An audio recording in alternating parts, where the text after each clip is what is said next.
Мәдени ағартушылық деген нәрсенің барлығы бұрын үйден басталған. Балаға алғашқы тәрбие берілгенде, анау анамның тілі алтыным менің дейді ғой, жаңағы кезінде өлең болды осындай. Сол сияқты ай күнім менің деп өзінің тілін балаға құрметтетіп, өзінің тілінде тәрбие беру керек. Сол өзінің тілінің бүкіл өлеңін, мақалын, мәтелін, жаңылтпашын айтып үйренген бала өзінің тілінде түс көреді ол. Өзі қазақ тілінде түс көреді. Одан кейін оған мына обал болады, сауап болады, жаман болады деген нәрсені үйрететін.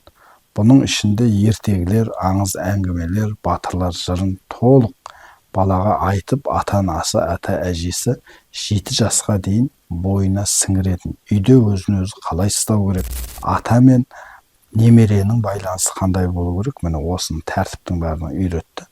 Сосын үйде жаңағы жырларды, хиссаларды, дастандарды барлығын толық білгенде, оның ішінде жаңағы үлкен әулиелердің тарихы, пайғамбарлардың тарихын қазақтың ата-аналары бұрын 7 жасқа дейін бәрін бойына сіңіріп қоятын.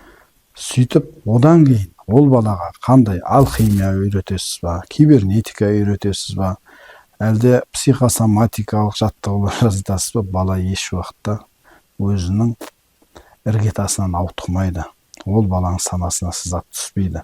Ол бала кез келген дүниеге салқынқанды қарай алады. Сондықтан ол балаға керек махаббат пен білімнің 80-70%-ын бала өзінің отбасында және 6-7 жасына дейін алып болады. Одан кейінгі алған білімнің барлығы бұл өмірлік құралдар ғана болады. Міне осы нәрсені ескертек екен, біз бала тәрбиесінде жалпы ағартушылықта одан кейін ұстаздардың мықтысын таңдау керек.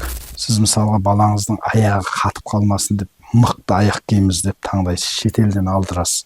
Сол сияқты баланың біліміне келген кезде, ұстазына келген кезде Абай айтады ғой, мал аяма дейді. Ертең өмірде тоңып қалмас үшін, өмірде оның санасына қырау түспес үшін, мысалға, оның өмірдің салқындығы тоңдырмас үшін осы кезде ұстаздан және ағартушылық оның бүкіл білімінен мал аяуға болмайды. Тәрбиесін 7-6 жасқа дейін бердің ба, одан кейін білімді болуына бер. Ал енді біліміне жұмсап тәрбие бермесең, онда Әл-Фараби бабамыз айтқандай, сіздің балаңыз адамзаттың қас дұшпанына айналады.